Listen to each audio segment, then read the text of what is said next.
Hey there! So, I'm gonna get straight to the point. You guys saw the title of this video, you know what this is. Super Smash Bros. For Nintendo Switch is coming out this year, and everyone's making these kinds of prediction videos, so I thought, why not throw my own hat in the ring? Cause it's overdone and uncreative and will just get people's expectations out of hand and will result in stupid as fuck predictions?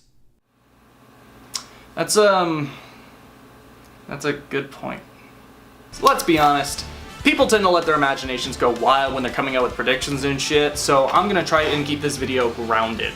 I'm still gonna let myself delve into my desires somewhat, but it's not gonna be anything stupid like Sans or anything that has no chance of getting in like Ridley.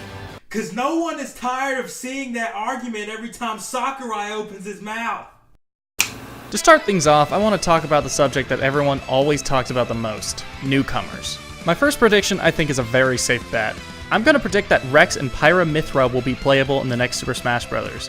Xenoblade has proven itself as a now mainstay franchise for Nintendo, with Xenoblade 2 being one of the biggest releases in the Switch's first year. The game was also one of the bigger attention-drawing reveals all the way back during the Switch presentation in January 2017. The game was always a big part of Nintendo's plan for the Switch, so it would make sense to include the main character in Smash. Plus, Sakurai himself has gone on record saying how much he enjoyed Xenoblade 2, so if Rex isn't somehow in the base game, I think it's very likely we'll see the pair as DLC. Wait, would it be a pair or a trio? Quartet? I don't know. I'm also going to predict Smash will spoil the fuck out of Xenoblade 2 like they did both Mother 3 and the original Xenoblade.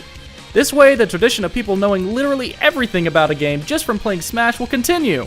Thanks, Sakurai! My next newcomer gets into a prediction. Did I say newcomer again? Either way, I fucked it up. My next newcomer gets into a prediction I have for Nintendo's E3 as a whole. I'm going to predict that the protagonist of the next Fire Emblem game will be getting a visit from the Hellfire ring that is the Smash logo. I'm pretty sure that we'll be seeing Fire Emblem Switch at E3 this year, and I think that if it is, it's a safe bet that the protagonist will also be getting in to promote the game. Fire Emblem has become a major series for Nintendo in recent years, and I think it'd be stupid to not promote the next release this way. Of course, even if it's revealed at E3, the next Fire Emblem might not release this year. However, Roy actually appeared in Melee months before his game even released, so I don't see this being a reason against the protag's inclusion. So this next guess, I'm 100% sure will happen. I am positive that Springman from ARMS will be getting in Smash. While ARMS didn't blow up and wow audiences like Splatoon did, ARMS did way too damn well to not be included. It sold over 1.5 million units, and you can bet your ass a sequel will be in the works. It just wouldn't make sense for an ARMS rep to not get in, and they'd definitely be picking the face of the game to duke it out with Little Mac. Moving on, here is the part where things start to get a little bit more blurry. These next two newcomers do dip into Desire territory, but I also feel like they have a good chance of happening. To return to the idea of Nintendo's grand plan for the Switch, one major part of it has been indies. From even before the Switch was revealed, Nintendo has been embracing the hell out of indies in order to make up for the lack of third-party support. I think this major push could easily lead to an indie character getting into Smash. The only question is, who? The obvious and most likely choice is Shovel Knight. Out of every indie Nintendo has pushed, Shovel Knight has always been the biggest of the bunch. It's also the most successful from both a critical and financial standpoint, so it only makes sense for the Spade Warrior to be picked. However, I'm gonna be selfish and say I'd love to see Travis Touchdown as the representative for indies. Travis Strikes Again has been receiving major support from Nintendo ever since the Switch presentation. Anytime Nintendo has an indies showcase, Travis is always there to headline it. While Suda51's request for people to ask for Travis in Smash does suggest he isn't in the game, I feel there is still a decent case for him. Travis Strikes Again isn't the only new entry in a beloved series that Nintendo has given a huge push for in the past. As some will remember, there was one series that Nintendo actually saved from death that has already had its main character playable. And now, with the third entry on the way, I think there is a really good chance Bayonetta is here to stay. I think it can easily be argued that Bayonetta has basically become a Nintendo franchise at this point, which is honestly kind of weird when you think about it. Nintendo has always had a family-friendly image, yet they funded the second and are now funding the third entry in one of the bloodiest and sexiest game series to come out of Japan. It's actually because of the third game I believe not only will Bayonetta return, but somebody else will be joining her. While many would immediately jump to John as the obvious choice, I think she'd also be the boring choice. Much like the game she comes from, John would most definitely end up being another clone. Instead, how about we get the baddest motherfucker in the series in on the action? If you know Rodon at all, you know exactly how awesome he is. Everything about him just screams cool, and he has plenty of moves from both Bayonetta 1 and Bayonetta 2 to make a Smash fighting style. Just don't make it so you have to get the goddamn platinum ticket before you unlock him. Beautiful. Now we get into pure desires. Who could I, Macca, from Jack's Back of Macca, an SMT themed channel, possibly want in Smash Brothers that has no chance of getting in? I'm gonna give you a moment. That's right, Kratos! Now that we're done with newcomers, let's get into predictions on other aspects of the game. To start, let's talk about the returning fighters for a bit. I am positive that the Fire Emblem representation is going to be turned down for this game. By the time the DLC was finished, Smash 4 had just as many Fire Emblem characters as it did Pokemon. And I don't think it's all that controversial to think it didn't really deserve all those slots. I think the best thing for Sakurai to do is to bring it down to 4 characters, this being Marth, Ike, Robin, and the new protagonist. As for why them, Marth, Ike, and Robin each represent a different era of the series. Marth represents the classic 90s era, Ike represents the 2000s era, and Robin represents the current era while also being the only rep to not solely rely on a sword. Let's also not forget how Marth is the face of the franchise. Of course, I could be wrong and instead Fire Emblem ends up making up half the damn roster, but who knows.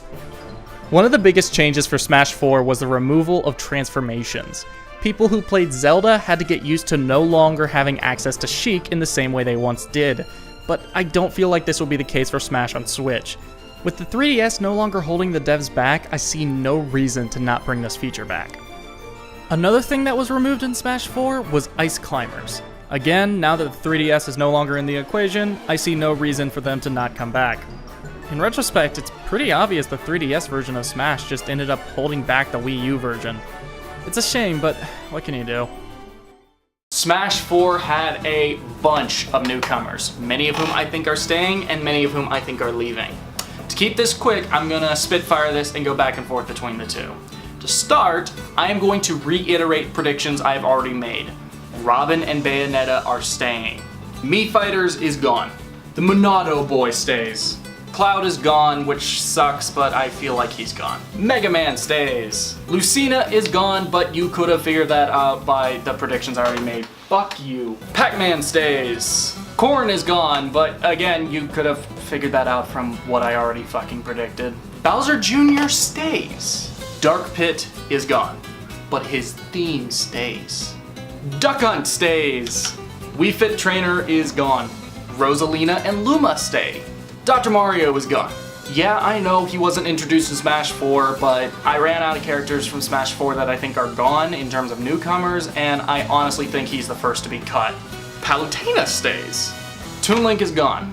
Yes, I know he's not a Smash 4 newcomer, but fucking Greninja stays. Okay, so I actually don't know if Ryu is going to stay or leave. I actually really don't know at the moment.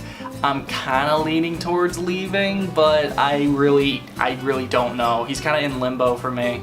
And finally, Little Mac stays. I'm sure I pissed someone off in my choices. As we all know, Smash's main attraction is the multiplayer. The game is built around the idea of friends getting together to beat the shit out of each other. I mean, it is a fighting game. Or is it? However, not everyone is really into the standard 4-player battles. Sometimes you might just want to do something more than just another fight. That's where the various modes come in. Classic Mode, Adventure Mode, Subspace Emissary, and Smash Run are just a few of the many modes the series has had to offer, and Smash on Switch is for sure going to add some more. My first prediction will involve Smash 4's claim to fame, 8-player Smash. While at first I wasn't sure if it'd return or not, I'm now actually pretty confident it will. However, it'll require at least 2 Switch systems, with 4 people on each. Smash 4's other big mode that had many people excited was Smash Run.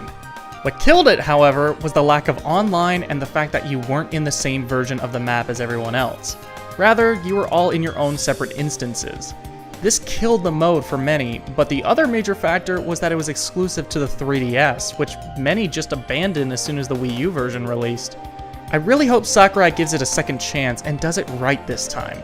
Make a bigger map, add online play, add the ability to change the length of time of each match, and let us all run around in the same map. I'm sure it'll be way more successful now that it's not on the 3DS. Speaking of Smash Run, I'm also going to predict there'll be a new unique game mode, much like how Smash 4 had Smash Run and Smash Tour. Just don't make it another damn board game. Smash Tour was lame. Those are my predictions, but to end off this segment, here is my one desire. Give me a new Subspace Emissary! Yeah, the original had issues, but that doesn't mean you should just abandon the idea. Do it again and do it better! Or at least have cutscenes of the characters interacting. Smash 4 had nothing but the characters fighting, and it completely missed the reason why people love the cutscenes in Brawl. We get enough of the characters fighting by playing the damn game. Let them interact with each other in ways that don't involve sending them flying into the background. Now we get to the stages. To me, the stages can be some of the most interesting aspects of each Smash Bros. Game. It's always great to see what areas and concepts they take from these games and how they turn them into Smash Bros. Stages. Sometimes it transfers over really well, like Windy Hill Zone, Magican, and Mario Galaxy. But then there are other times where it's fucking horseshit, like the Great Cave Offensive, Wily's Castle, and freaking Pac-Land. So let's talk about what stages I think will return, what stages I think will be new, and what stages I want. One of the most notable things with Smash 4 was its inclusion of Omega Mode stages. Done in an attempt to appease the professional Smash community, it was a good one, but it failed to fully understand what the community wants. They don't just want a bunch of final destinations, they want platforms and creative stages that are still tournament legal. While I don't think Sakurai is just going to drop to his knees and do whatever the professional community wants, I think there will be another attempt at it.